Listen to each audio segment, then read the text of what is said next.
Hi, everybody. My name is Greg Katz, and welcome to Tuesday's special State of the USC edition, which is really not a State of the Edition, but certainly a lot of additions happening within the USC Trojan football world.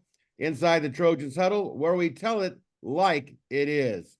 Friends, Inside the Trojans Huddle is a game-like panel discussion that is posted each Tuesday during the season. The huddle features WeAreSC columnists, staff writers, and historians. We first start off with the pregame show where we introduce our panel members for this edition of Inside the Trojans Huddle. Let's meet Tuesday's panelists, a WeAreSC columnist who writes WeAreSC.com's The Monday Morass, Yay or Nay, and Sunday Takeaways, in addition to regular season football and basketball reports. He also hosts his own podcast show entitled Locked On USC. Mark Culkin, the editor-in-chief of WeAreSC.com, columnist, national recruiting guru, producer, and moderator of shows like Friday's Four Downs video show and Five Things video show, which is shown after each game during the season. And he's a graduate of USC, Eric McKinney, a former William Jewell defensive back and WeAreSC columnist, writes the popular WeAreSC.com column Musings with Arledge and the well-received Musings with Arledge solo edition. He's a graduate of the USC Law School, Chris Arledge, and a weekly WeAreSC.com columnist who writes Fridays, The Obvious Not So Obvious, From the Press Box, IMHO Sunday, the WeAreSC.com travel guide during the season, and an active member of the Football Writers Association of America, your moderator and producer of Inside the Trojans Huddle. That's me, Greg Katz. Folks, if you enjoy WeAreSC.com's Inside the Trojans Huddle, we thank you and strongly encourage those of you watching on sites like YouTube to click on the like and red subscriber buttons. It's greatly valued, appreciated, and it is free. You can also listen to Inside the Trojans Huddle on most available podcast sites. And friends, speaking of WeAreSC.com, we're offering first-time subscribers 1 month of WeAreSC.com's premium content for just $1. If you're not already a full-time premium subscriber, you won't want to miss the USC football website that really does tell it like it is. So with that, let's get it going. First quarter, here we go. It was announced on Monday that celebrated Los Angeles Rams defensive line coach Eric Henderson has been named co-defensive coordinator for the Trojans and also run game coordinator and defensive line coach. Henderson replaces coach Roy Manning, who was dismissed last week. Henderson, a Super Bowl champion and award-winning NFL coach, appears to be a grand slam addition to Lincoln Riley's rebuilt defensive staff. Coach has monitored a Rams defensive front in recent years, considered one of the best in the NFL, which includes future Hall of Fame defensive tackle Aaron Donald.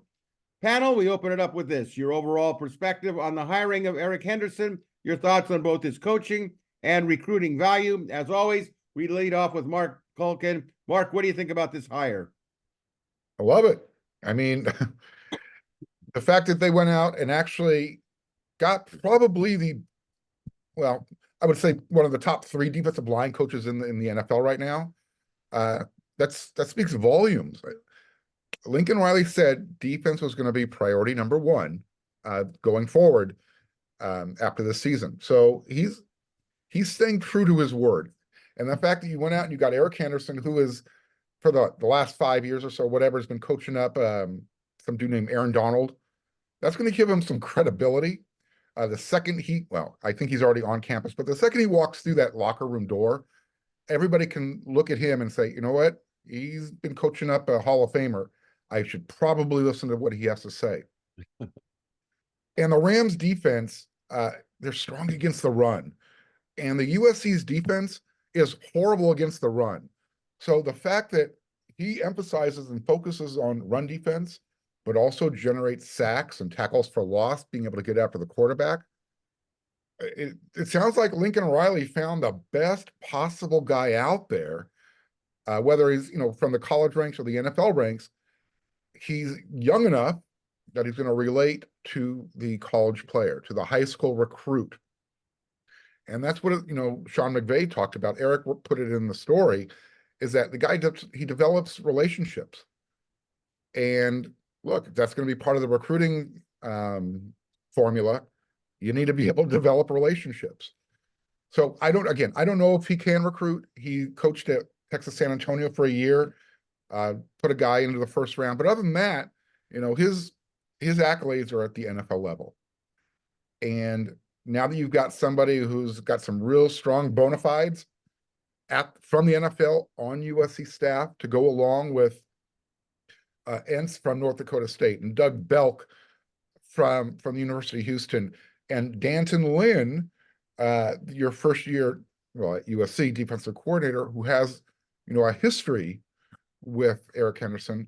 This is a perfect marriage. Can't go wrong.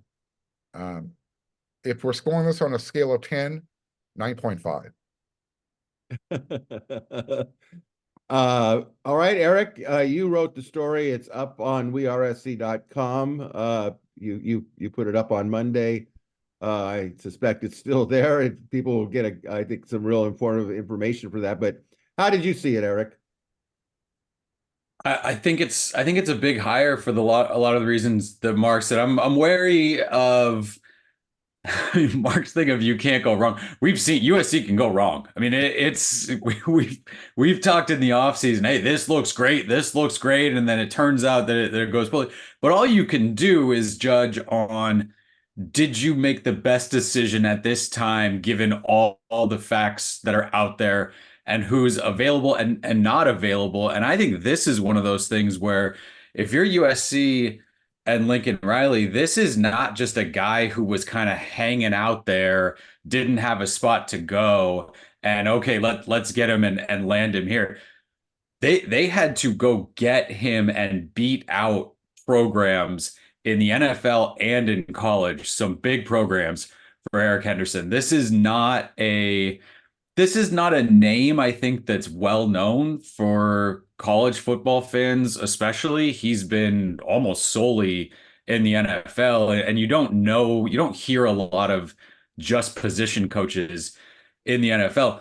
The fact that he is I mean, it's tough to say one coach made Aaron Donald, right? Like, you go back and who's the USC running backs coach when Reggie Bush and Lendell White were there? Like, Todd McNair, those guys did not make those players, but you can attach to them. And Aaron Donald, when he speaks about Eric Henderson, when Sean McVay speaks about Eric Henderson, there is some serious praise. Sean McVay let Eric Henderson serve as the defensive coordinator for a preseason game, so he's held in that regard by people who know football, and I think that's what we've really seen from this staff. Honestly, I don't care if he can recruit. I don't care if he's known as a good recruiter. A lot of the times, the people who get kicked around with their names as, oh, this guy's a good recruiter, it's because they give the recruiting people information and then they kick their names as, hey, this guy's a really good recruiter. So there's kind of different ways that those people are built.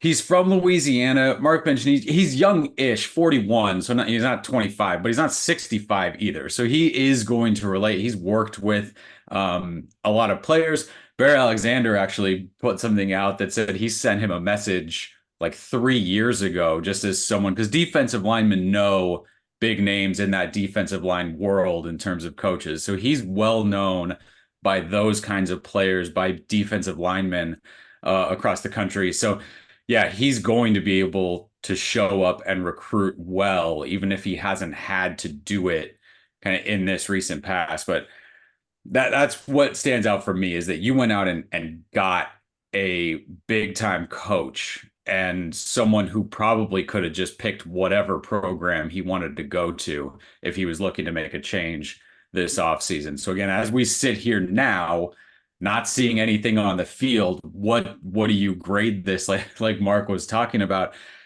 it's huge. It's a very significant addition. And I think what it speaks to, especially landing now 2 defensive line coaches with Sean Lewis kicking out to defensive ends. We've heard talk, right? Lincoln Riley says this. What is he going to do? What does it look like in practice? If he's going to say, we want to build this defense and we specifically want to build from that front line back, adding someone like this, keeping 2 defensive line coaches, like the resources that are going in to that position, you can't question it at this point. If it doesn't work out, it doesn't work out. But you cannot fault Lincoln Riley if this doesn't work out. That these are the right moves, it feels like at this point. Chris Arledge. So if, like me, you've been complaining for 2 years about the defensive staff that Lincoln Riley chose to put together and blaming him for the fact that the defense was appalling, it's hard not to stand up and applaud right now. Eric's right that we don't know how it's going to turn out, but I think we know some things, right? USC does not have incompetent coaches on the defensive side of the football now. They have stud coaches on the defensive side of the football. Those guys are going to know what they're supposed to be doing, and they're going to do it, or they'll find somebody who will, right? That's what good coaches do. They don't allow you to make the same stupid mistake over and over again. They don't allow guys out on the field who have no idea where they're supposed to line up and what their assignments are. That's not going to happen. These guys are going to know what they're supposed to do, and they're going to be taught well. This is the third defensive hire in a row that you wouldn't think he could make when he already has a defensive coordinator. That's what really blows me away, right? He hires Lynn, and I think, okay, guy doesn't have a ton of experience, but did an amazing job at UCLA last year. He has a lot of NFL experience. When you hear about his personal story, you can't help but think he sounds like a good coach. So after that hire, I'm cautiously optimistic. But then when you land a guy who's been a head coach for a number of years at a very successful program, when you land a guy who is a defensive coordinator and is in demand, right? I mean, Georgia and Alabama both wanted to hire him, and you bring him in, and he comes in as a position coach, and then you go and get this defensive line coach from the NFL he's not a journeyman. This guy's a superstar. 2 years ago, he's voted the top defensive line coach in the NFL by his peers. That's no joke, right? That's a serious guy. And you bring him in too. I wouldn't have expected he could make any of those three hires without making those guys his defensive coordinator. The fact that he got all of those guys is astounding to me. I have no idea how much money USC had to pay, but USC paid real money for this staff. And when Lincoln Riley says, as you pointed out, Greg, that, I'm going to put defense first, and you say, yeah, sure you will. You've been coaching, 7-8 years, and you've never been serious about defense. The guy may have learned this lesson, right? I mean, Lincoln Riley seems like a guy who got religion all of a sudden and realized scoring 43 points a game is great. Having quarterbacks go to New York for the Heisman ceremony is great. But I got to have a defense that can shut people down, and I'm going to do something about it. I'm not just going to talk about it. I'm going to go out. I'm going to spend a fortune to hire an all-star staff of coaches, and I'm going to put them out there. And look, USC is going to be dramatically better on defense next year. They are going to be dramatically better on defense. They were unbelievably badly coached last year, right? That scheme was horrific. The tackling was bad. I think Dante Williams was failing just about every day with the corners he had over the last few years. I know we have Dante fans listening to this show. I know I'm going to get comments. I don't care, because all you guys have these excuses. Oh, great coach, but bad defense coordinator is fine.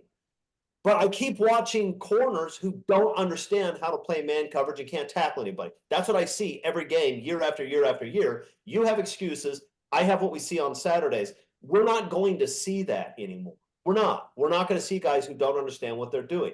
This is a good group of coaches. I don't know if USC has the talent to be a top 15, top 20 defense next year. I don't know that.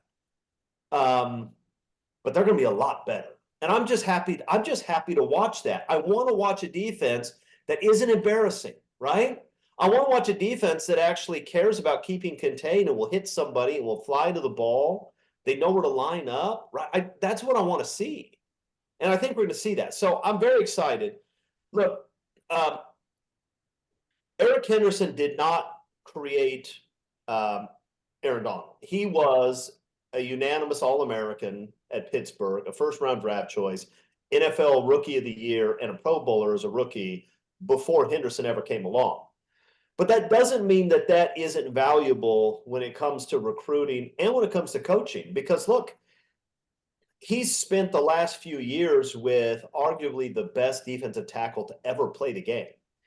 I suspect Donald would say, and I would be stunned if USC didn't get a quote from Donald in the very near future saying that Eric Henderson has dramatically helped him and has shown him some things that have really helped his career. And that's probably true. It's also true that Eric Henderson has watched what Aaron Donald does and has talked with Aaron Donald and worked with him for years.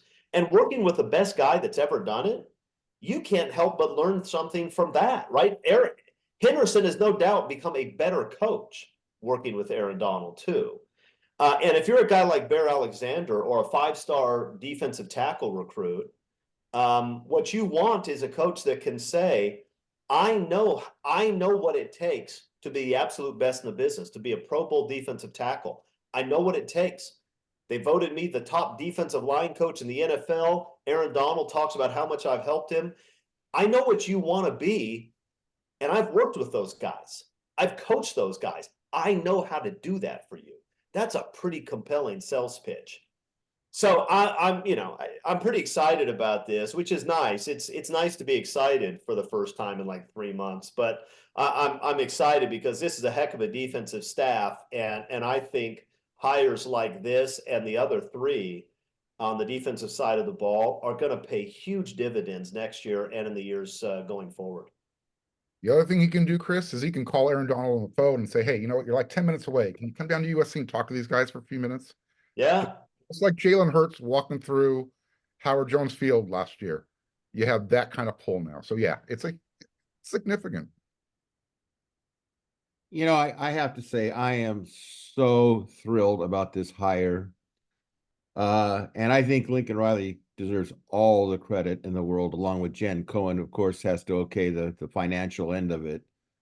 But as Chris did point out, you know, so much of this is about credibility, believability, responsibility. And each hire defensively has been an eye-opener to the point where this hire is like you're gonna break blood vessels in your eyes. Your eyes get so big. And Riley has deservedly taken some big time hits of his own making, but boy, I'm giving him a lot of credit. He was backed into a corner. I think he knew it. I think he knew his career of if he ever wants to go to the NFL, whatever. How does he manage a crisis situation? He was in a crisis situation. And in my opinion, I think he's handled it magnificently. And we can say that in hindsight now because he's backing up what he has said. I think that the idea of recruiting for Henderson, not a problem whatsoever. You know, players always say, you know, why will you make me better? Who are you? Why should I listen to you? Well, I don't think at any point in time now that anybody from St. John Bosco High in modern day to anybody after seeing this hire and putting the others back to back with them can't sit there and say, look, this is one hell of a defensive staff.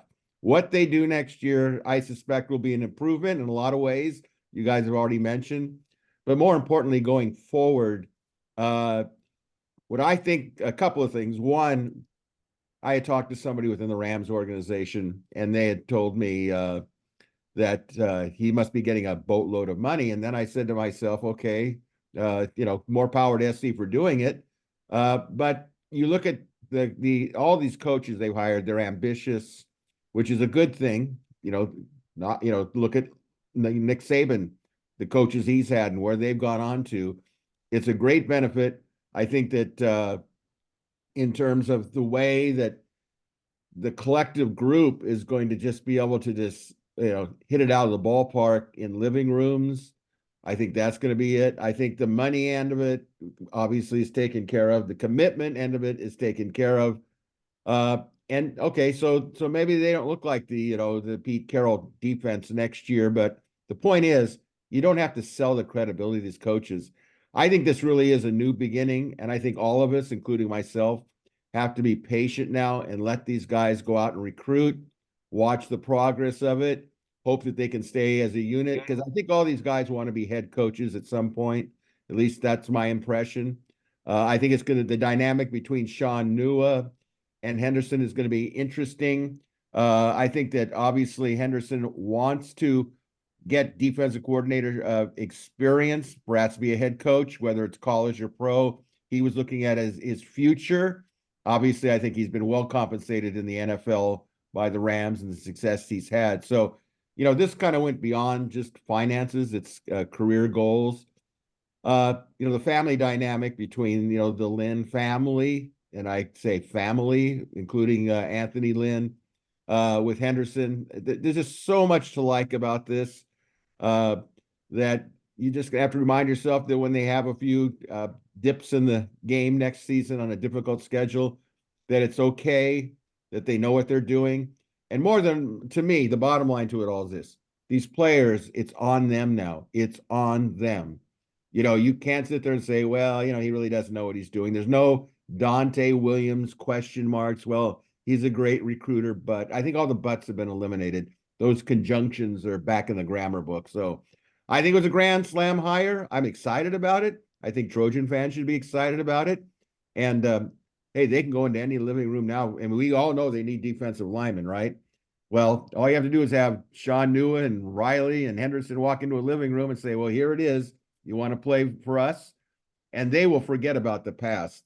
They see what the future is. And I think that Riley's presented a great defensive future coming up. So, guys, too, I mean, when you look, USC has, for 6 years or more before Lincoln Riley arrived, they were giving high school coaches all kinds of reasons to steer their players somewhere where they'd be properly developed. Exactly. And over the last 2 years, still, no high school coach in Southern California could look at that defensive staff and say, USC has an elite defensive staff. These guys are going to develop you the way you need to be developed. Now, that's just not the case. If you're a high school football coach in Southern California, you look at that defensive staff and you can tell your guys honestly, you may not find a better group of coaches in the country than what they have right down the street.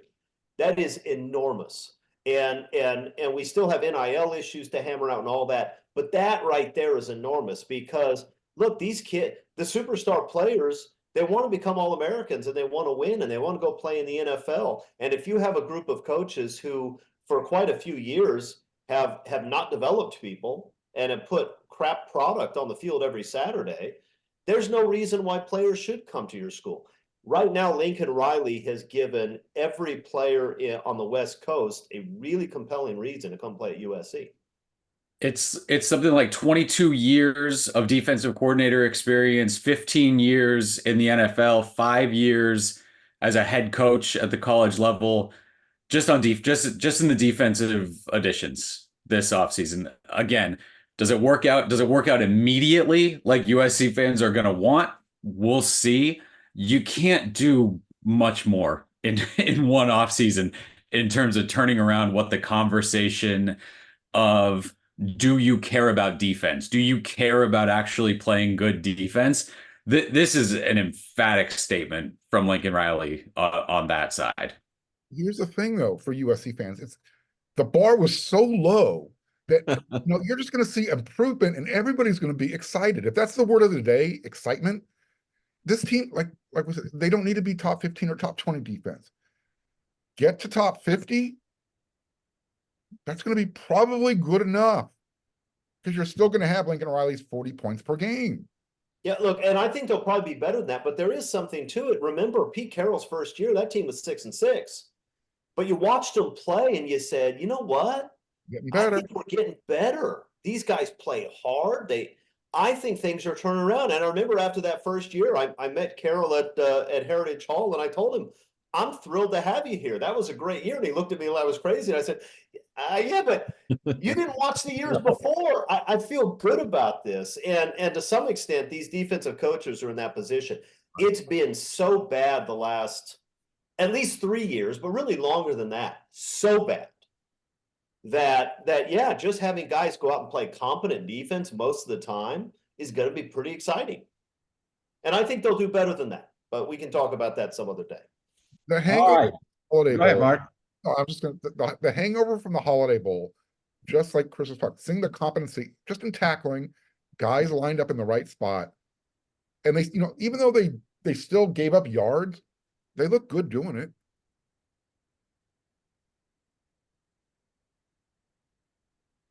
All right. Are you concluded there, Mark? I'm done, thanks. Okay. I didn't want to interrupt you there. All right, I think this will be a good transition. Second quarter. Panel, it wasn't long after the national championship game last Monday night that a number of 2024 too early top 25 rankings came out. However, those early rankings are about to change again with the announcement that former Washington Huskies head coach Kalen DeBoer has taken the Alabama job, and former Arizona coach Jedd Fisch will replace DeBoer at Washington. The domino effect could have further transfer report ramifications, as well as perhaps with the upcoming February signing period. We know all about Henderson. We talked about that in the first quarter and the great staff that the Trojans are putting together. But overall, how do you think all these domino effects will affect the Trojans in one form or another? In a nutshell, it's like coaching to the transfer portal to recruiting. What's happened now with all this coaching change, players transferring, how is it all going to affect SC, or is SC now inoculated with some of the defensive renaissance that they have? How do you feel about it, Chris? Well, first thing, that's two good hires, I think, right? I mean, Alabama and Washington both went out and plucked out some really good football coaches. You never know how things are going to turn out. And Kalen DeBoer is taking on a massive challenge stepping into those shoes. And it almost never works out. Because even if he wins 9-10 games a year, people are going to be upset. But two really good hires. Look, it's already chaos. Even in programs where, like Georgia, or prior to Saban's decision, Alabama, where the coaching is established, the culture is established, you still have all kinds of guys jumping into the portal, right? And so when you have these major transitions, that's just going to encourage more of that. How is it going to affect USC? I have no idea. When guys are jumping around, there's always a chance USC can snag one or two of them. And I think we'll probably address that a little bit later. But I don't know. What I do know is that for the first time with these new defensive hires, USC actually looks like a fairly stable place, right? I mean, because you already had on the offensive side, you had some really compelling reasons to go to USC, which is why like Juju Lewis is committed to USC. Whether that sticks or not, I don't know. But even if it doesn't, there's a reason that he said, I want to go play over there, right?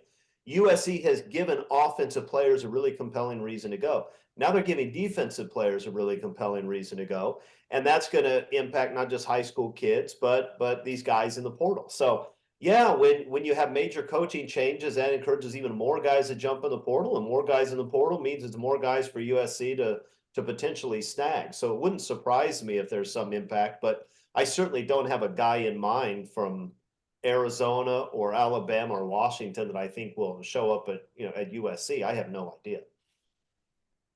Well, Mark, I guess that's a good transition to you. How's it all going to affect? You might have an idea of who might be coming to SC in the future on the rumor mill, as they say out there. So how do you think all this is going to play in and affect the world of USC football? Yeah, I don't think USC is in any, danger of losing players to Alabama or Arizona or Washington because of these coaching changes. USC actually can just kind of sit back and say, all right, let's see what happens now over these next few weeks, because each program has that 30-day window now where players can kind of assess where they're at and decide to jump in the transfer portal. So the day that Kalen DeBoer left, Washington was on a 30-day window. Same thing at Alabama and now down at Arizona. So, Lincoln Riley and his staff can say, all right, you know what? I need some depth on my offensive line. There was a freshman down at Arizona who played both left tackle and right tackle as a true freshman. Maybe he wants to come up to USC. He's a local product. That's how USC is going to approach this type of thing. They can literally just cherry pick now and say, this is who I need. This fills a specific need on the roster. And it's a numbers game too. Let's not forget, It's not like USC's got a lot of space available. So if anything, it's kind of just in a wait and see mode, see what's out there. And again, the fact that USC has been able to parlay a really good defensive staff during this whole process. Some of the players who might have left California in the past might want to come back and say, all right, now I'm willing to give USC a chance to play defense. So I don't see any negatives. Eric? I think it'll be interesting. I think with Jedd Fisch going from Arizona to Washington, and the two players at Arizona that obviously stick out are the quarterback and the wide receiver, right? Noah Fifita and T-Mac. Washington does not have a scholarship quarterback on their roster right now. I don't know if they have a scholarship wide receiver on their roster right now. So that jump from Arizona to Washington, he's already taking a huge bulk of his staff. You would assume, based on how many guys just absolutely flew out of Washington when DeBoer went to Alabama, there's a pretty comfortable landing spot for a bunch of Arizona guys to go up there. It'll be pretty fascinating. Kalen DeBoer jumped from Washington to Alabama. I'd be curious how many guys he feels on that Washington team are good enough to make that jump too and go play at Alabama. But you've got a few guys that are either in the portal or have said they're going into the portal from Washington, where when you look at kind of maybe one or two spots that USC needs to fill, Parker Brailsford was unbelievable as a really young center at Washington this year. Jabbar Muhammad was very good as a corner. You have Jeremy Bernard is in as kind of that slot wide receiver. Those wide receiver numbers right now for USC, that they could use a veteran capable guy at receiver. So some of the players that are jumping in there, if they don't end up getting the chance to go to Alabama with Kalen DeBoer, they could definitely be guys that USC looks at. I'd be shocked if all of a sudden Alabama's coming and raiding the USC roster without a whole lot of overlap between those coaches and why someone would go out there, or even Jedd Fisch at Washington either. So I see this kind of the same way Mark does. USC can still feel pretty good about where they sit right now going into spring ball. They still have a bit of time if they want to bring guys in and still get them enrolled in classes and able to play in the spring. But you can also kind of sit back at this point, see how the spring goes, let that defensive staff do some coaching, get some video of them, put that out, and then see what shakes in that second window after spring ball. I think that could be a time where USC kind of makes some more noise in the portal there. You know, I'm totally excited about what's going on. This 30-day period that players could transfer when a coach leaves is going to be fascinating, because where SC has lost players that they need, guys that went to Alabama, defensive backs and so on and so forth, that they've given them a reason to say, well, if I did come back, look who the SC coaching staff is today. And, that, to me, that's really important. Now, are they going to get guys from Alabama? I don't know, because I'm not in those meetings. I'm sure Saban will say, no, you're in fine hands, you're in great hands. But if a guy like, let's say, Woodard, that's at Alabama says, I kind of like what they're doing at USC, and I have a chance now that I could actually make a move. And it wouldn't be like, I don't want to go there because they're not very good and I'm not going to get good coaching. All that has changed.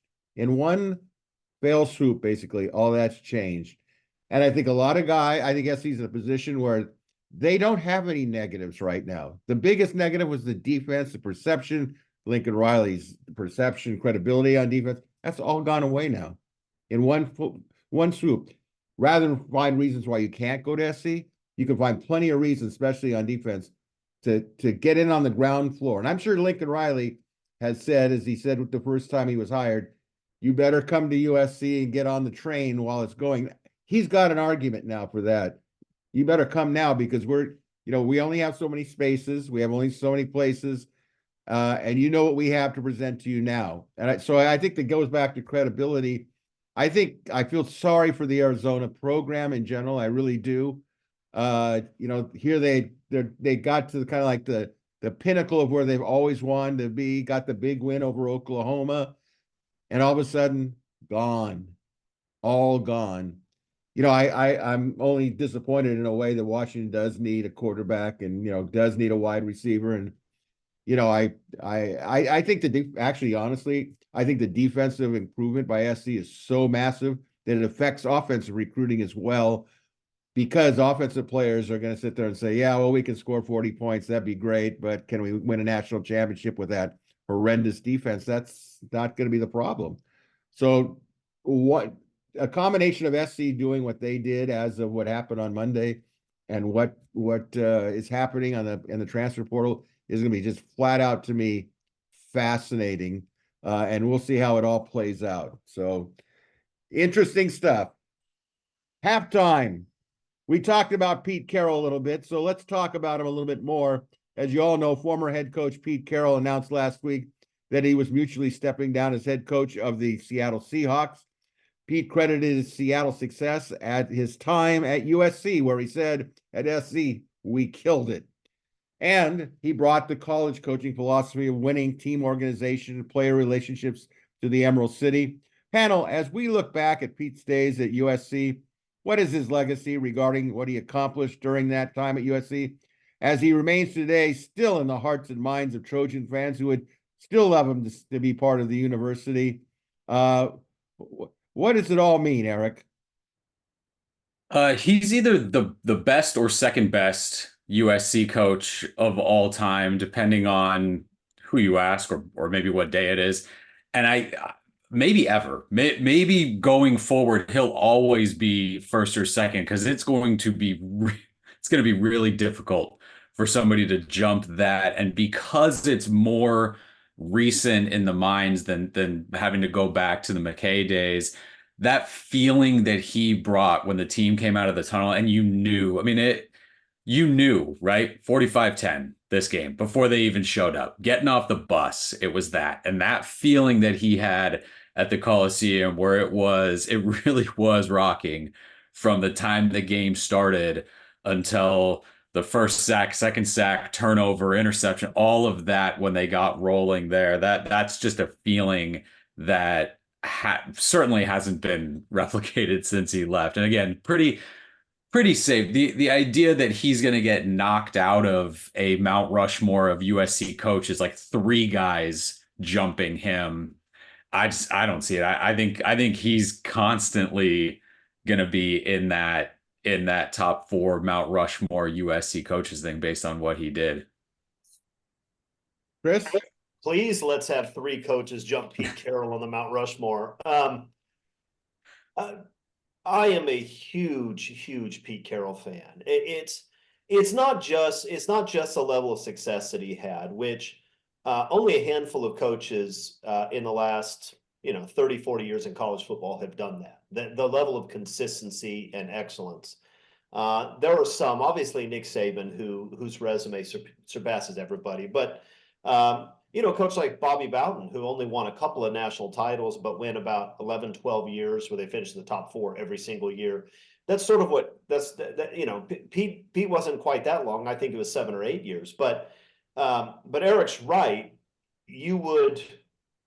Pete would roll out his team, and most every week you would say, this one ain't going to be close. It's just not. They're going to go out and they're going to smash somebody.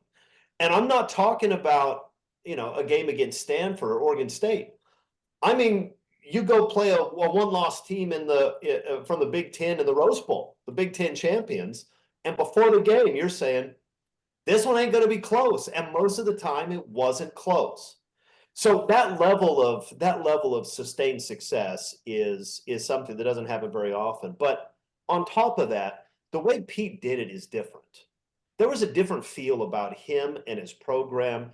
You saw it, and I've said it before on this show, but it made such an impression on me that Orange Bowl game against Oklahoma, and you looked at Bob Stoops and you looked at the Oklahoma players, and they looked so tight. And then you looked over at Pete Carroll, and he's laughing and he's chewing gum and he's throwing the football around, he's slapping high fives. It's like they're showing up for a scrimmage against the JV. And that's actually what it looked like. It looked like they were scrimmaging against the JV. But there was his way of making his team play fast and loose and fun. USC under Pete Carroll was fun. Nick Saban winning all the time was fun for Alabama fans, but Nick Saban isn't fun. There's nothing fun about that program, right? They are, they have the military like discipline and Saban, guys like Belichick. The way football coaches have been forever, right? They scowl and they're angry all the time. Pete Carroll with USC was fun and exciting, and he turned it into the best show in Los Angeles since the Lakers and Showtime, which is an amazing thing to think about. I don't know that anybody will ever do that again. I'm a huge fan of Pete. It hurts that there are two plays that take him from he'll always be known as a great coach, but there are really two plays that remove him from legitimate discussion of the all-time great coaches, right? You win 3 national titles in a row and 2 Super Bowls in a row. It's kind of hard to dismiss that. And if you listen to one of my 2 interviews with Pat Rule, because I asked him, he knows Pete very, very well, and I asked him how often does Pete think about those 2 plays. He said thinks about them every single day. Probably will for the rest of his life, and that's unfortunate because as a result, I don't think he gets the credit he deserves. He is an extraordinary football coach, and I'm not sure we'll ever see a run like that again. And as somebody who started watching USC in 1984 and suffered through almost 2 decades of just pain, we had some good teams with the Rose Bowl, but only once in that whole time did we make a run at a national championship, and it ended in that horrible 1988 USC Notre Dame game, right? To go through that and be a diehard USC football fan through all that and not really expecting that to ever change, and then to have Pete Carroll come along and to sit in the stands with my dad and watch USC do what they did for those years, I owe Pete Carroll a ton. And I think he's a fantastic football coach, and I absolutely love the guy. Mark? Yeah, how am I supposed to follow that? That's like the next coach following Nick Saban. It's like, good luck. Look, Chris kind of summarized it. Pete Carroll made college football fun. Fun for the fans, fun for his coaching staff, and obviously for the players. I mean, the fact that, USC beat Notre Dame 3 years in a row by 31 points, that's pretty significant. You're not going to have I shouldn't say you're not, but USC, how close did USC's 34 game winning streak turn into a 40 plus game winning streak? It took some cheating and some it took the replay not working quite a few times in a game to have an effect on, what Pete Carroll was doing at USC at the time. It's really hard to try and say the effect that he had on USC, because he's still having an effect. Look at the bar that was set, and Lincoln Riley is, he's going to try and get there. You get to 1 national championship at USC, you've cemented yourself as one of the best. Pete Carroll kind of took what John McKay did and put it on steroids.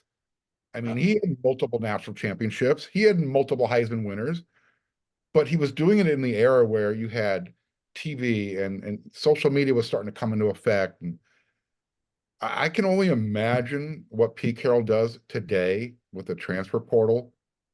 And if USC's NIL war chest is working the right way, the NCAA would have to find a way to shut it down, because what USC was doing from basically 2003 to 2008, unprecedented.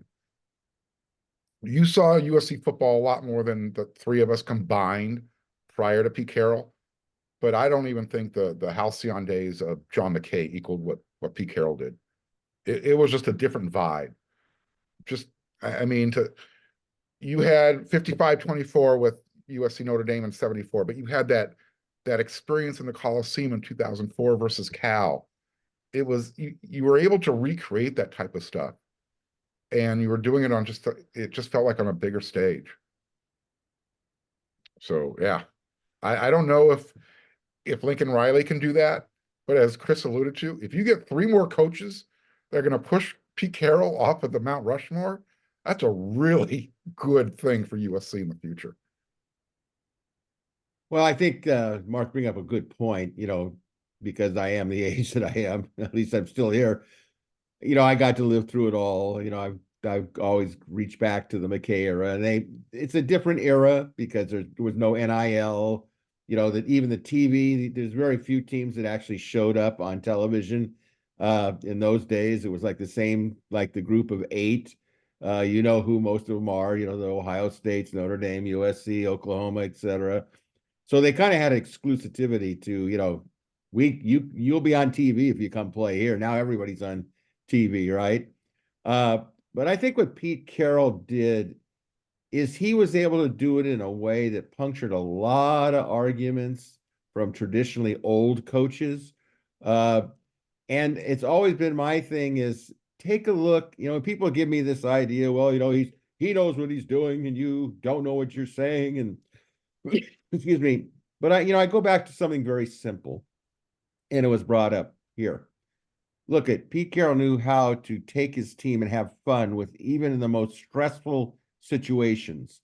We all have a story that we could tell. You've heard them all before, but I'm gonna take something as simple as a walkthrough on a Friday. Okay, I can't tell you how many times I was at walkthroughs with Pete Carroll on Fridays at a visiting stadium, and they were playing what he called Trojan ball, and he was loosening them up, but they never lost sight that they were killers. I mean, they hit. I mean, they were physical. The point being is, sorry, Lincoln, but I have to bring this up. The idea that you wouldn't take your team to Notre Dame and let them do a walkthrough in Notre Dame Stadium when you yourself had never been in Notre Dame Stadium, which we all have been. We know when that place starts rocking and rolling, it's like every ghost of, leprechaun is out there, and it's really, really difficult. You don't want to have that. Pete Carroll would come into Notre Dame Stadium, and I was there. They were laughing it up. I mean, it was like, oh man, this is going to be really fun.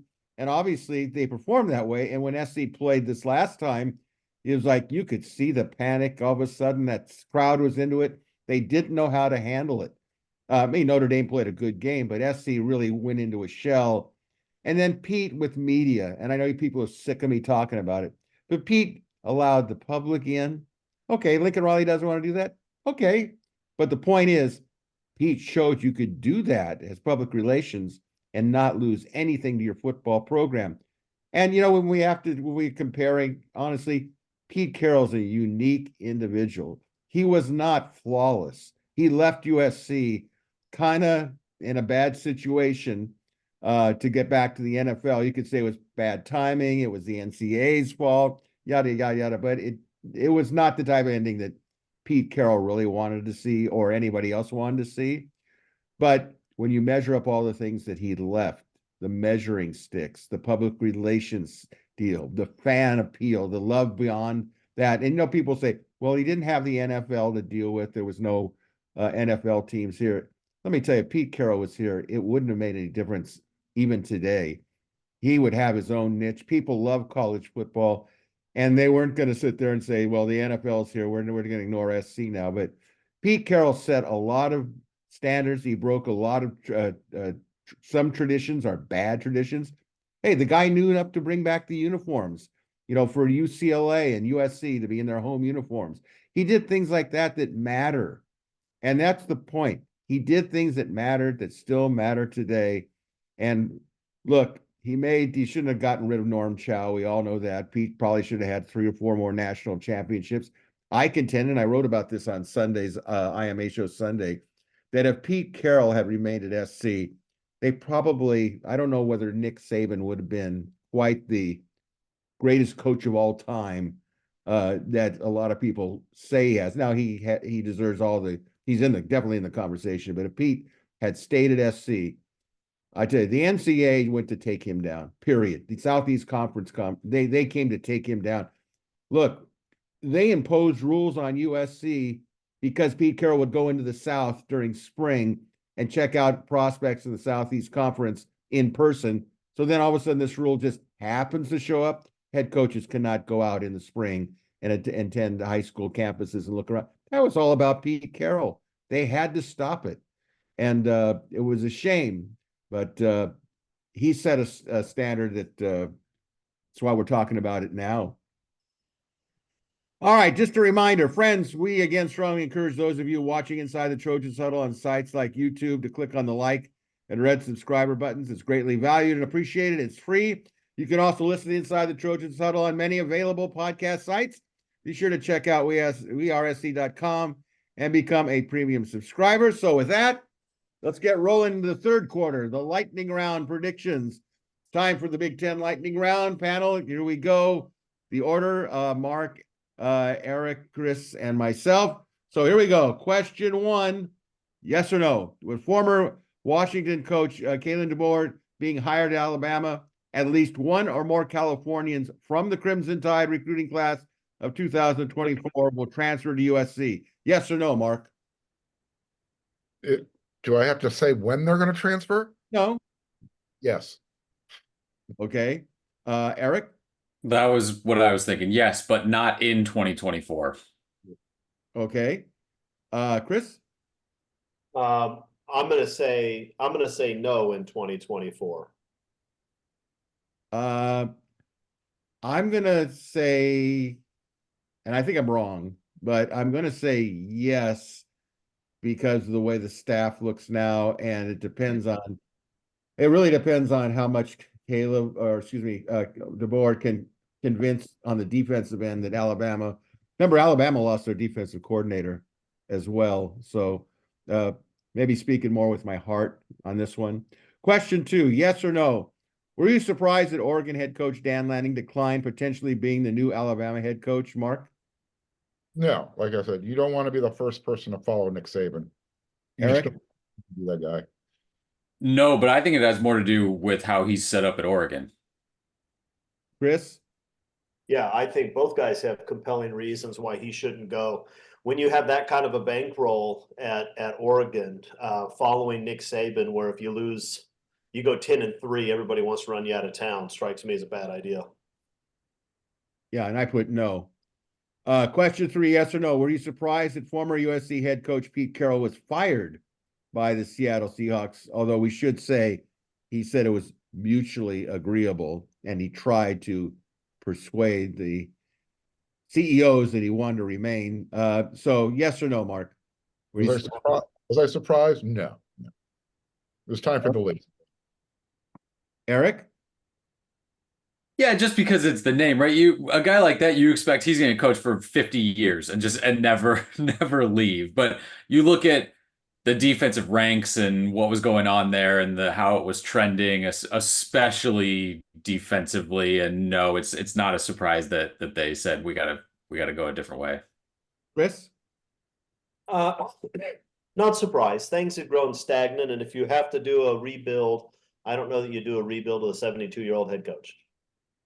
Yeah, I was not surprised that it happened. I wish maybe it could have been handled even better than it was, which was okay. Question four, yes or no, with Jed Fish being hired at the University of Washington, current Arizona quarterback Fafita and wide receiver McMillan will transfer to Washington. Yes or no, Mark? It hasn't happened yet? Yeah, it's going to happen. I mean, Will Rogers left town. I think everybody sees the writing on the wall. Eric? Yeah. Chris? Probably. I think they'll both end up somewhere, probably Washington, but I don't know that it necessarily will be Washington. Yeah, I kind of feel like you do, Chris, on this one. I think they will end up at Washington, but this kind of reminds me of kind of the situation with SC in a way, where you had Nelson going to Boise State. Now we're all waiting to see if his wide receiver teammate that he's been playing Pop Warner with all the way through, whether he's willing to make a break in their friendship. Makai Lemon, is he gonna join him or not? kind of be a test of finally saying what's good for me. But this doesn't remind you more of Lincoln coming to USC and everyone, where's Caleb Williams going to go? Is Caleb Williams going to follow his coach and go to? Yes, of course he is. Of I course. tell you what, I don't want a friend who wants me to leave USC when I'm going to be a major part of Lincoln Riley's offense so I can then go to Boise State. That is a request that a friend should never make. I agree totally. Question 5, yes or no? Were you surprised that former UNLV transfer quarterback Jaden Mayaba flipped from Georgia to SC? Mark? No, I was surprised that somebody was actually telling him you should go to Georgia. It's got a really deep quarterback roster, and USC's got 2 scholarship quarterbacks. That's what I was surprised about. Eric? Yeah, once he committed to Georgia, I was surprised that it wasn't done and that he wasn't just in on Georgia. I was surprised that he didn't commit to USC initially, and then maybe more surprised that he flipped back. Yeah. Chris? Yeah, I'm with the guys. I was surprised by both of those things. It never made any sense that he didn't just choose USC in the first place. I was not surprised that he flipped. Apparently woke up the next morning saying, I want to go to USC. So then they worked it out, whatever that means. But it was a well-received transfer, I will tell you that. You all know that. Question number 6, yes or no? Former running back Darwin Barlow has transferred to the University of North Carolina, but will he make an impact with the Tar Heels? Mark? Yeah, I think he's going to have a solid final college year for him. Sure. Give him the ball 10 to 12 times a game. Let's see what he can do. Yeah, Eric. I don't know. Omarion Hampton is there. He ran 253 times last year, 1,500 yards. He's not going anywhere. He's probably the ACC's best running back. So what does an impact mean, right? I mean, and maybe he'll get more carries there than he did at USC. I hope he does. But there's a lead back there that's really good. He's not going to beat him out. 250 carries, though. That sounds like a big number. I mean, maybe they want to spread it out a little bit more for that guy. Chris? Look, every time I saw him play on Saturdays, I thought he looked good. When you see a guy who looks good consistently on Saturdays, who never gets off the bench and is getting passed up by freshman backs, it makes you wonder why. I don't know what the answer is, but there's got to be a reason why USC coaches didn't want to put him out there. I'm going to assume whatever that reason is will carry with him to North Carolina. Yeah, I think he will have an impact. I think Mac Brown will know what to do with him, and he will be used accordingly. So I suspect that he will make his presence felt. Question 7, yes or no? Former Trojans defensive lineman Corey Foreman has transferred to Fresno State. Will he make an impact with the Bulldogs, Mark? I have no idea. What position is he going to play? How much does he weigh? Is his hand on the dirt? I hope he does. Eric? Probably not in the first game. They're at Michigan to open the season, but yeah, I think he'll do a little bit, right? The pressure should be sort of off. He's not going to be the 5-star savior that, USC sort of made him out to be when he got here. I hope he does well. I hope that he's able to have a nice solid year and finish off his football career on a positive way. Chris? Nope. Like Eric, I hope he does. I have nothing against him. I just don't think he's a football player. And I don't think he's going to be a football player next year. I've never seen anything from him that suggests he's a football player. So no. I think the key word for me here is impact. I don't think he's going to be an impact. So I'm going to have to go with no, but I hope he does well. I really do. Question 8, yes or no? By agreement, Caleb Williams will not be drafted by the Chicago Bears, or so we think, as the number 1 overall pick.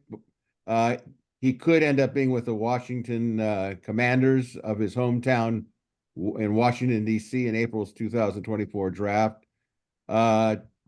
Well, we know that Caleb's going to be there. Do you think that he will be drafted by the hometown team? Yes or no, Mark? Hometown team being the Washington Redskins. By way of the Commanders? Okay. Yeah, I don't think he's going to be a Chicago Bear. I'll just leave it there. Okay, Eric? I don't think he's going to go number 2. I think whoever is going to get him is going to have to go up to number 1. The Bears have an interesting decision to make. I think the Bears probably stick and take him, trade Justin Fields, and get some capital for him. Chris? If you're the GM for the Bears, I don't think you can pass him up. I think the Bears select him number 1, and I think actually it's probably a pretty good fit for Caleb. I'm going to say that they know what they're doing here. I think Chicago could draft him and then trade him for somebody else or flip-flop with Washington. So I'm going to go that he's going to go with the Washington Commanders. I just don't see a lot of it going down that way. So that's kind of how I look at it. But that leads us to question number 9. Yes or no? The next Trojan taken in the draft following Caleb Williams will be running back Marshawn Lloyd. Yes or no? No. Mark says no. Eric? I think so. Maybe Brendan Rice runs a crazy 40 and shoots up. Maybe someone falls in love with Kalen Bullock and that range at safety. I think Marshawn Lloyd is going to do well. It's just the running back position hurts him. That seems to get knocked back farther and farther every year in the draft. I have a feeling Brendan Rice is going to be a combine freak, and that's going to bump his. I think he might be able to impress some people with his numbers. Chris? The answer is no, for the reasons that Eric just gave, because running backs are not highly valued in today's NFL. Lloyd's good back, and he'll be a good player, but no. But he could go in the 5th round and be the next Trojan taken. I mean, the other guys are. So. I don't think so. Kalen Bullock will go before that. Yeah. I'm going to say no, only because, as mentioned, the running backs, they don't seem to get a lot of love sometimes in the NFL draft at this point in time. But it wouldn't shock me if he's the next one taken. That's for sure. All right, question 10, the bonus question. Fill in the blank, guys. My favorite alcoholic beverage is Mark. And I'm just going to keep it kid friendly. Rum and Coke. Okay, Eric. Whatever Chris is pouring that he paid for. Not buying you any drinks. I mean, why would I buy you a drink? Because it's my favorite. I just told you. Okay, that's fair. Okay, so I like mimosas, and if I'm gonna have some sort of cocktail, I want there to be rum in. Okay. I feel bad, Eric. I'll buy you a drink. That's fine. Oh, what a night! What a teammate! Now that's a teammate. Yeah, I feel bad. Right. We'll turn this into a Mimosa Monday every recording. That'd make the show better. I'll tell you that right now. No question about that. All right, I will pose it. I don't drink. I've never drank. I've never had a can of beer. Quote, what's wrong with you? Nothing's wrong with me. I don't like it. I didn't like when I saw my friends get drunk and how they behaved and yada, yada, yada. So its entirety led me to believe that wasn't something that I wanted to partake in. That's a reasonable answer, but why did you pick the question? Because this is your question, Greg. Well, you know what, Mr. Argumentative, the reason I did pick the question is I thought the listeners might want to know more about it. And I always thought it was nice. It's like saying, if I said to people, we'll pose this question. We'll do a little quick add-on. How tall are you, Chris Arledge? I'm 5'8". Okay, how tall are you, Mark Culkin? I'm 6 foot even. Eric? About 6'2". Are you, you're six, really? Not okay. sitting down, not now. I would have said taller. That's why. He's skeptical. He doesn't believe you. Did we do a whole thing? How tall is Lincoln Riley? And I made sure to stand at my tallest during the post practice press conference, did. about there, maybe a little taller. That is Right, yes, you did. I am 5'10" and a half. So there you go. Anything we can tell our listeners and devoted viewers a little bit about ourselves in all facets, I think they'd like to know or be interested in it. So that's why I picked the question. And that's why, as we transition to that moment that you've all been not waiting for, the official lighting of the WeAreSC symbolic Coliseum torch. This is what we do for those of you, again, who have never been to a USC home game, maybe viewers for the first time. Between the third and fourth quarter of USC home games in the Coliseum, they light the famous Olympic torch. And that's a big ceremony. The band plays traditional song, the William Tell Overture, and people get into it. It's kind of a cool transition. So before we head into the fourth quarter, we light our torch. And a reminder to all of you recruitaholics, don't forget to watch WeAreSC.com's weekly recruiting video show, Recruiting Roundup, with nationally respected Scott Schrader, best in the business, and host Dylan Brazier. So with that, one more bell rings. Here we go. Time to fourth quarter viewer questions and panel answers. This is where viewers text in on WeAreSC.com's members board, premium board questions, and we attempt to give you our perspective on things. So question one from RC Trojan in Rancho Cucamonga. I'm assuming the NCAA will tweak the transfer portal rules sooner rather than later. Does the panel agree with this? If so, predictions as to what it will likely be. I know it's a total unknown, so this is primarily a thought exercise and not something we're judging you on. As we know, the rules of the game in the fourth quarter is there is no set order. Whatever panelists thinks they have an answer, or panelists jump right in here. So what do you think, guys? Are we going to see some portal changes, rules? Yeah, I think they need to change the window. Shut it down until after the first early signing period. There's just too much going on between bowl and playoff preparation, recruiting. Shut it down.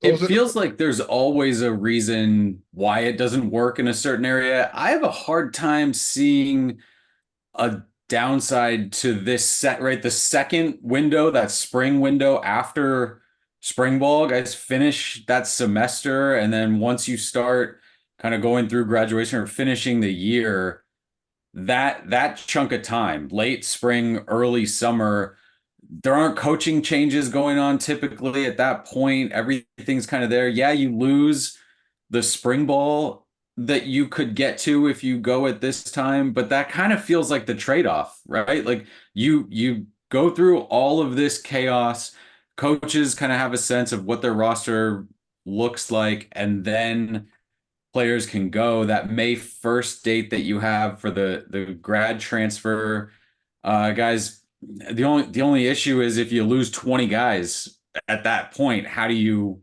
replace them? How do you do that? Or else, then you've got all this chaos still going. So there really isn't a great answer, but I do think maybe that's the best thing, is let all this recruiting, all the high school guys find their spots, and then the transfers happen after that, and it doesn't quite affect them maybe as much. Of course, then you have the high school guys that are coming in the fall that see that program add 4 transfers at their position over the summer. Yeah, age didn't chase Nick Saban away. This whole recruiting transfer portal thing chased Nick Saban away. All right. Question 2 from Bill in Carefree. Where is Carefree? I've never heard of Carefree. If you were to grade the defense, I mean, that might be a state of mind. We don't know that that's an actual state. Well, it could be the state of confusion. Who knows? if you were able to grade the defensive talent at this juncture on a scale of 1 to 10, 10 being best, where is the USC defense? Additionally, how many ticks up do you think the new coaching staff will add to your score? If you want to get into the weeds, you might want to break that down by position. Thank you, B, which stands for Bill. So how do you feel about this, guys? First of all, there's a Carefree in Arizona, north of Phoenix. Okay, thank you. It may be State of Mind, or it may be that location. I don't know. It might be both. Maybe. I think I'd rank the defensive talent right now about 7. And I think they'll be coached up to a solid 8, which means that I think the defense will actually be pretty good next year. And I think the defensive talent will improve because I think they're not done in the portal. I think after spring practice and that second window, I think you're likely to get another splashy guy or two. I think I was going to say 6 right now. I think that the defensive line has to have more of a weight to it, and I think that you're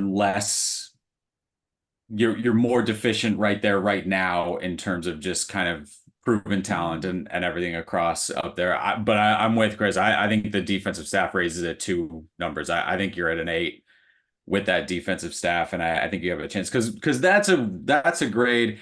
That's not 1 to 133, right? That's 1 to like 40. Like the teams that you want to compete with when I'm giving it a 6. That's in comparison to that. That's not in comparison to those teams ranked all the way down at the bottom, but it doesn't compare to just the pure talent at some of these other places that USC wants to play with at this point. We're going to see in that second window. I think, like Chris said, I think they can make some moves at that point. Well, I look, if we're talking about who USC is competing against, where does USC's defensive roster stand against LSU, Michigan, Penn State, Notre Dame, and Washington and UCLA? They're the toughest games of the season. So is it a 6? Is it a 7? They're better than 3 of the 6 that you just named, I think. Okay, so I guess if we start peeling back the layers and start getting into the weeds, that's how we should probably compare USC's defensive talent. Who are they playing? No, I think that's a fair point. I think they're a 6. And I expect anything above with the new coaching staff. And again, I think Chris pointed it out, the talent, we don't know who's going to be transferring in after spring ball, because it's easier to fit in a defensive player than it is an offensive player on a transfer. So, yeah, I think they could go from 6 to maybe a 7+. I don't know whether the talent would allow them to go any higher, but I feel confident that they're going to get the best they can get out of the guys that they have, and the guys that they have are going to do exactly what these guys want, and that's what makes it exciting. Question 3 from Dave. Dave does not say where he's from, so next time, Dave, if you cut him out. No, cut him out. Don't. Wow, He's not following directions, Greg. He's not following directions. See, Dave is truly from Carefree. Dave is not from Carefree. How tall do we think Dave is? Care less. okay, well, let me just say, Dave is a tequila guy. I know that. I've talked to him. Obviously. well, as they say where I grew up in the border of East LA, when someone asked, where are you from? Your answer was, I'm from nowhere. Because if you said any answer to that, you could probably find yourself in a real bad problem if you weren't affiliated with a particular gang of that area. So we'll just say Dave's from nowhere. I didn't know you were from the mean streets, Cats. That is interesting. Well, it wasn't interesting when I lived there. I lived in East LA for a period of time, and see burning cars on driveways, and you didn't want to go for a walk. Let's just put it that way, at night. All right, but he has a good question. What stadiums in the Big Ten Conference have you been to? What was your favorite? Which stadium atmosphere are you looking forward to the most? So we've all been to different stadiums. I think on this one, let's go in order. Mark, what Big Ten stadiums have you been to, and which one are you looking forward to? So I've been to Columbus and I've been to Lincoln, Nebraska. That was before. When did Nebraska join the Big Ten? I'm trying figure out when USC played there. 2007, 2008. Something like that, yeah. So that's when I was at that game. And then the game that when USC beat the Buckeyes when it got halted because of lightning, that's when I had to make my trip to Columbus, Ohio. I've also been to the Horseshoe, and that was a pretty great atmosphere. I don't know. I doubt it's like that every week because that was a top 5 USC team coached by Pete Carroll coming into that place, but it was pretty great atmosphere and great cream puffs outside. There was a truck selling cream puffs, best cream puff I've ever had. That's I cool. do wish they would bring back Heinegate though to Columbus, Ohio. That was an interesting experience. Eric, where have you been? What do you want to see? I haven't been to any of them. Nebraska to the Big Ten in 2010.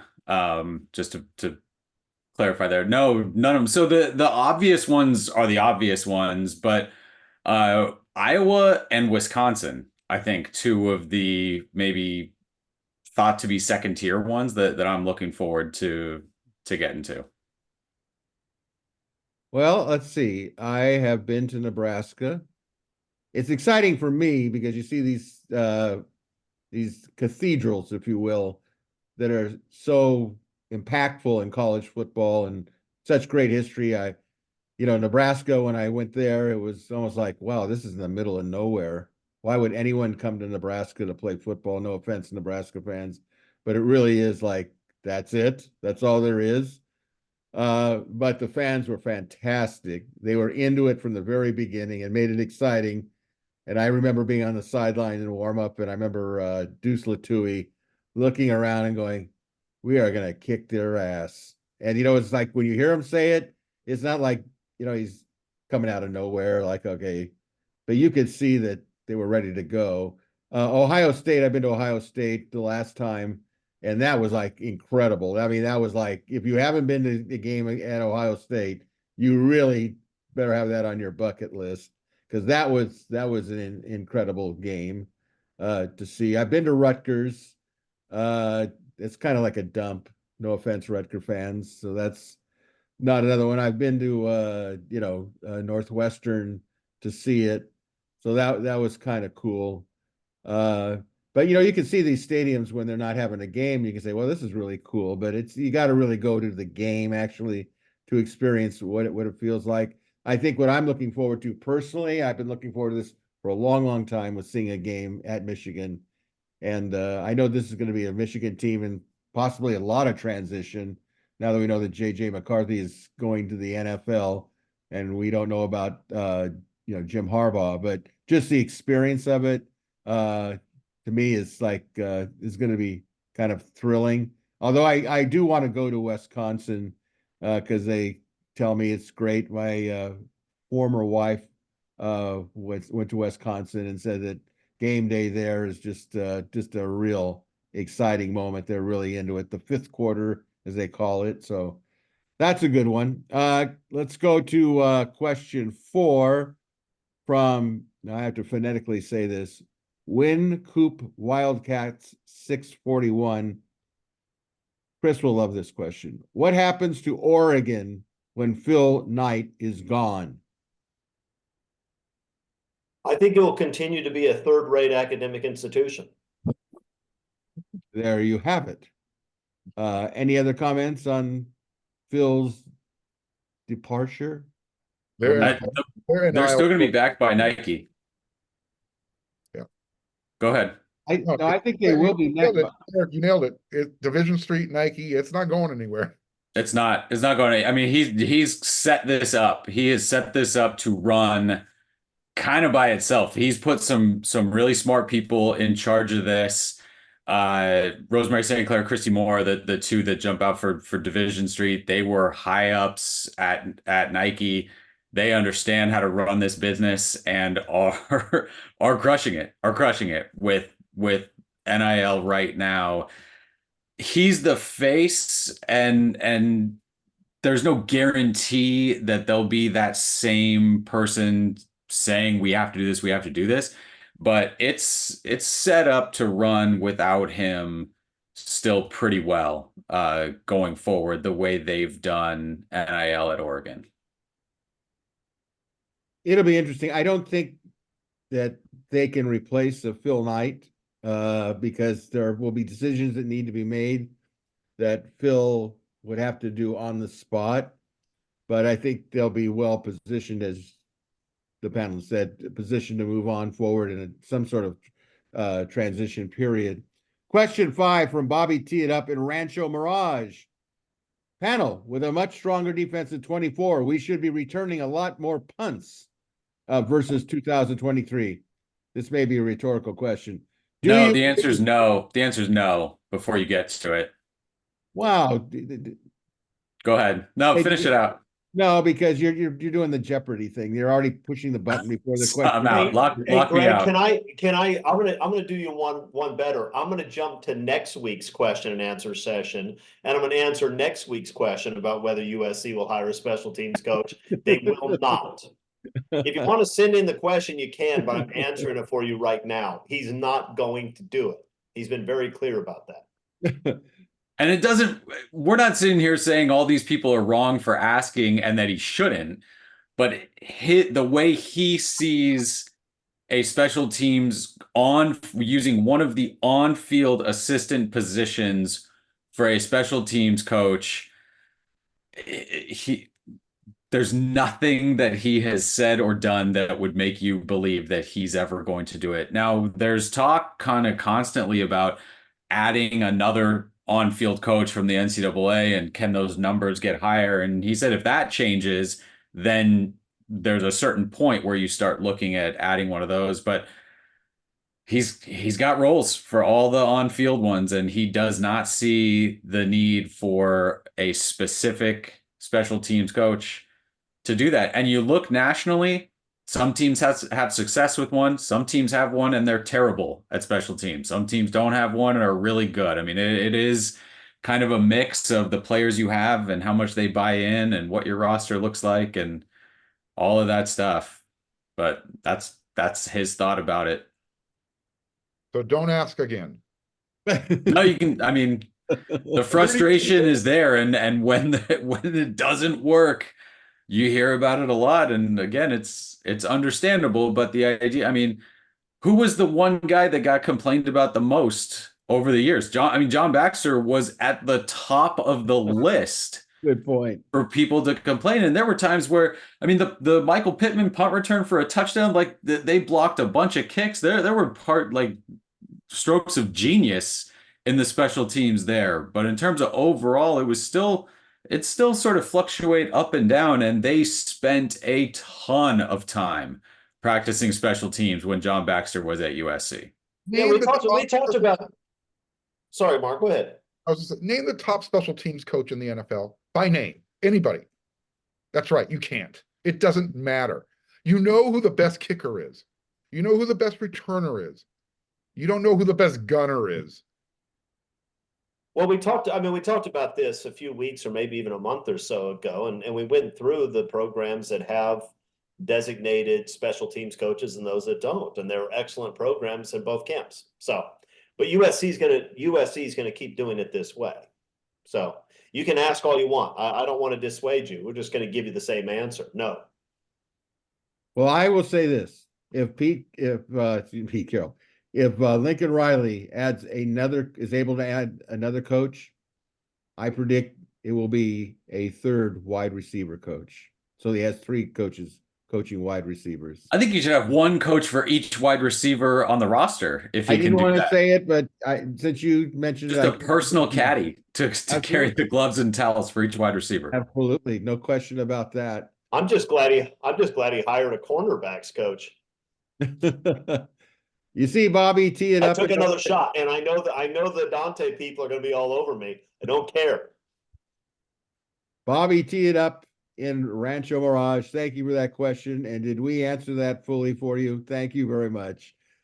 Question 6 from Scott in Gilbert, Arizona, one of the great contributors to viewer questions. He says, hi, panel. With Washington seemingly falling apart, Michigan possibly needing to break in a new head coach and QB, LSU needing to break in a new QB, Penn State and Wisconsin at home, and avoiding Oregon and Ohio State altogether, unless we face them in the conference championship game. Do you believe USC has a real shot at making the expanded playoffs next year, or should we temper our expectations as fans? What do you think, guys? Well, first of all, LSU already broke in their new quarterback. His name is Garrett Nussmeier. He had a pretty good bowl game, very similar to Miller Moss's. So I don't think any of that has anything to do with USC's chances of making the playoffs. To be honest with you. It's going to look, can USC finish in the top 12? Sure, that could happen. It's going to be tough, and it is a tough schedule. Although I don't know how much tougher next year's schedule is than this year's schedule. I'm not sure it's tougher, frankly. I don't think you have a single road game as difficult as the road games to Eugene and South Bend this year. Michigan isn't going to be nearly, I mean, Michigan loses everybody, including probably their head coach. They're going to have some talent. It's not like that's an easy game, but that's not like playing at Oregon or at Notre Dame this past year. Obviously, you know, playing Notre Dame at home is a completely different beast. LSU is going to have a ton of talent on the field. That's going to be a tough game. But again, LSU is a team that you're not playing Georgia, right? LSU hasn't been Georgia. They're going to have talent, but I mean, these are all winnable games. Penn State didn't play any offense at all this past year. They probably won't play any next. I don't know. Wisconsin hasn't been particularly good. UCLA will take a step back. It's a tough schedule. It's a really tough schedule. I don't know that it's harder than this year's schedule. And if you look at it, if USC would have hired this same defensive staff a year ago, they would not have gone 7-5 in the regular season. What does that mean? 9-3? Probably. Maybe 10-2, maybe. I don't know. But if you go 10-2, you're probably in the top 12. So is it possible? Yes. Do I expect it to happen? No. But it's not crazy. Well, it's going to be interesting because I think that, Scott, you bring up some good points. Michigan is returning some guys on defense that are pretty good. Both the defensive tackles Graham is coming back, and I know the other one who had a big game, big defensive tackle. I forget what his last name is. Sweet, something along those lines. But look at that program has a lot of talent. A lot of talent. It'll be an experience, but they have a lot of talent. Question 7 from HUD HD. Hi guys, USC has a very large endowment and a rather large football budget that could easily fund a large NIL presence, but isn't it true that schools cannot directly fund NIL deals? If so, then what can Riley and our school do to encourage bigger and better NIL deals, especially so we can compete for top linemen? So the first part, yes, it's true that schools cannot directly pay players with NIL deals. It has to go through the collective, which is technically not part of the school. The idea that endowments are always really misunderstood on how schools can actually use those. Like that's not a savings account or a checking account where the school can just pay that out. But that's a different thing. What they can do is show that they want to win football games and then talk to the right people, prove that they want to win football games, show that this is how we have to win, and then get those people involved. It feels like now, again, Jen Cohen has not been here for 5 years, 10 years, 20 years. Like she's still relatively new in this and meeting and getting in front of, finally, it sounds like, the people who can really make USC's NIL program move and mean something on a national level. USC was like one of the first programs when they launched Boulevard to sort of throw their whole support behind NIL and what it meant.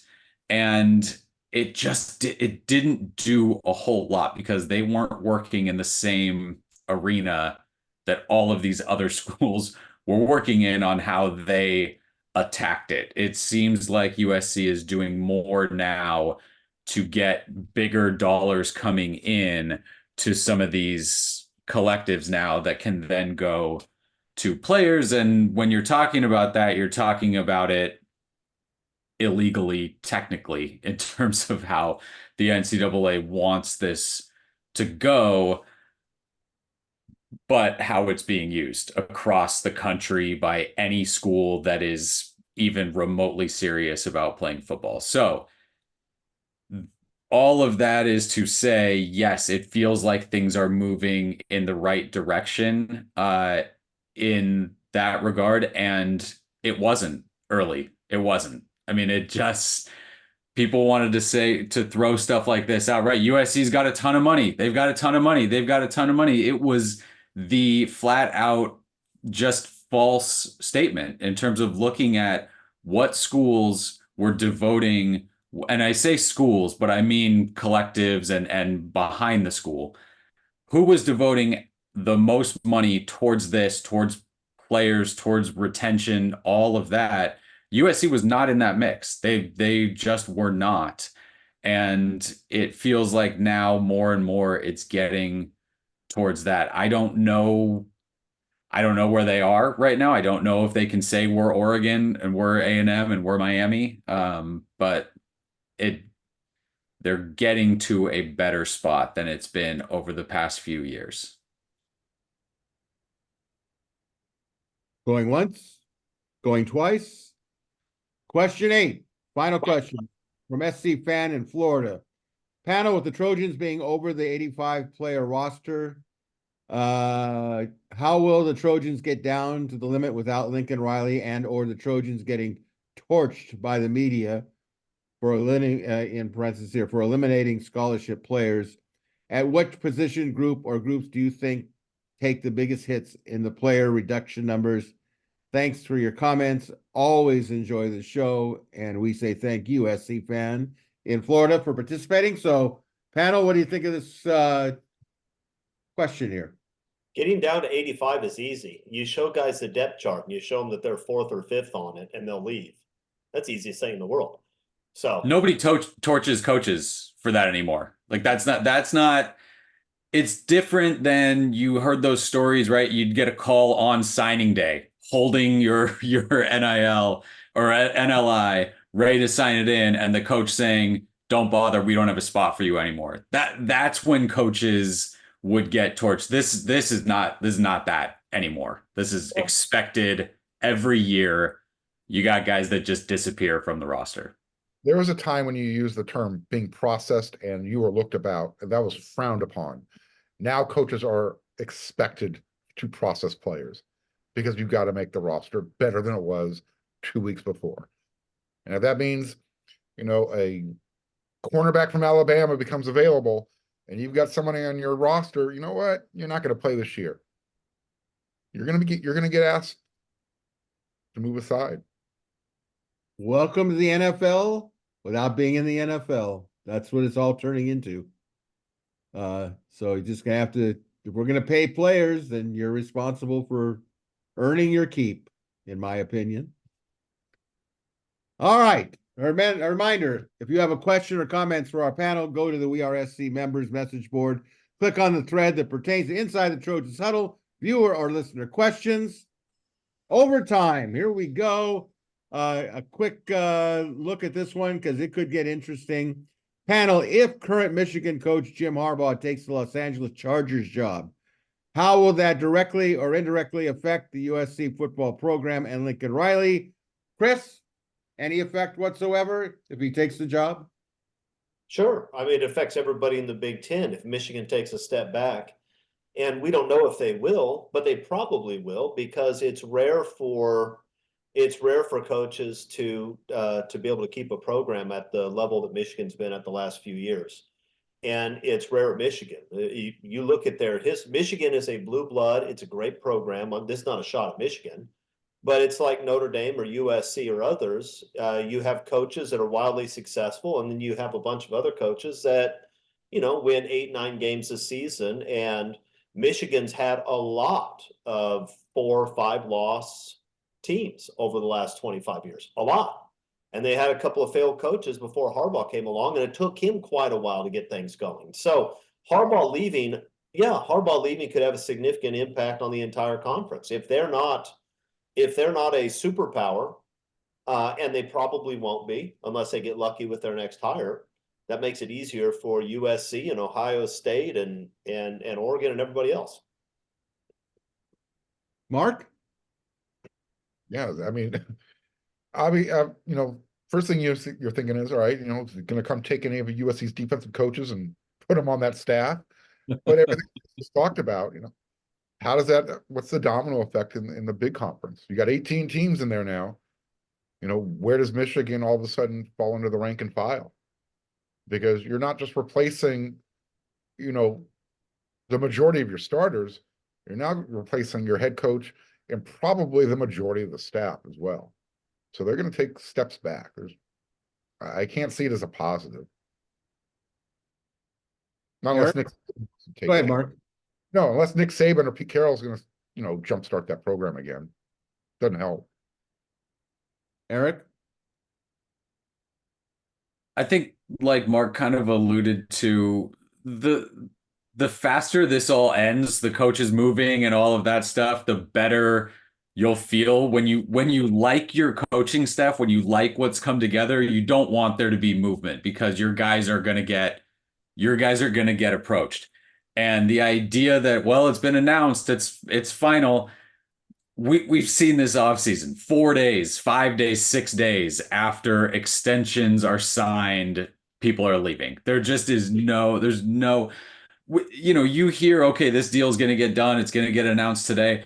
Every minute that it's not announced, there's still a chance somebody can come in, find the number, offer a little bit more, and now it's blown up and all the work that's been done is gone. So you don't want a huge turnover and somebody right in your backyard that might look at you and go, hey, those are some good coaches. You want to come over here. So in that way of it affecting USC, you just kind of hold tight and hope that you've done enough to kind of build this and keep it all together. And then the guys talked about how it affects kind of the Big Ten and USC. I don't know if the question was about kind of having Jim Harbaugh in Los Angeles and how that might affect USC. I know USC kind of under Pete Carroll, it was the only football in town. Like that became an NFL type team when there was nobody there.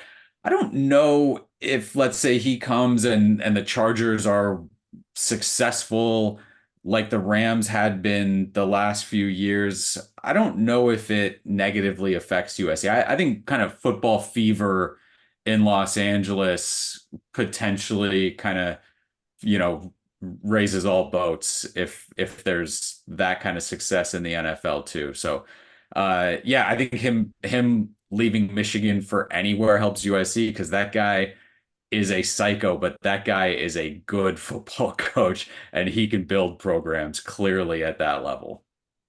Even with the Spanos as an owner? Tough to win there, but we'll see. I was born and raised in Los Angeles, and over the 7+ decades of being here, the one thing I've seen is LA having some of the greatest coaches at the same time. Wooden, McKay, whatever you want to call it, Pat Riley. There's been so many that they're really not competing against each other because they're in different sports sometimes. What LA wants is a winner, not winning, but a winner, a championship, kind of like the Magic Johnson era, where the Kobe era. That the expectations are world championships. If you hold your own, in Lincoln Riley's case, okay, if he wins big, especially gets into the expanded playoffs and can go deep into the playoffs at some point and maybe win a national championship, It'll be USC will be USC. It'll have its own niche, just like the Dodgers have their own niche. With the future now that we see with Ohtani.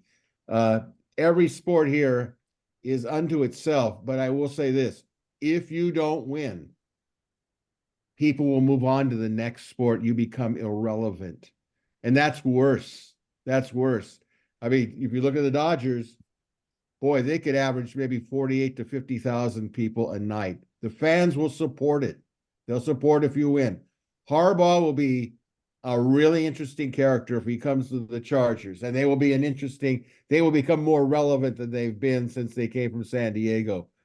But it shouldn't affect Lincoln Riley. If anything, it will put more emphasis on getting the job done, not only by Riley, his coaches, but also the SC administration realizing we have to up our game, which is, I think, a good thing for all of LA. So the amount of winning teams and winning coaches, bottom line is just win championships and don't be too much of a shall we say, a span of a couple of years of kind of rebuilding.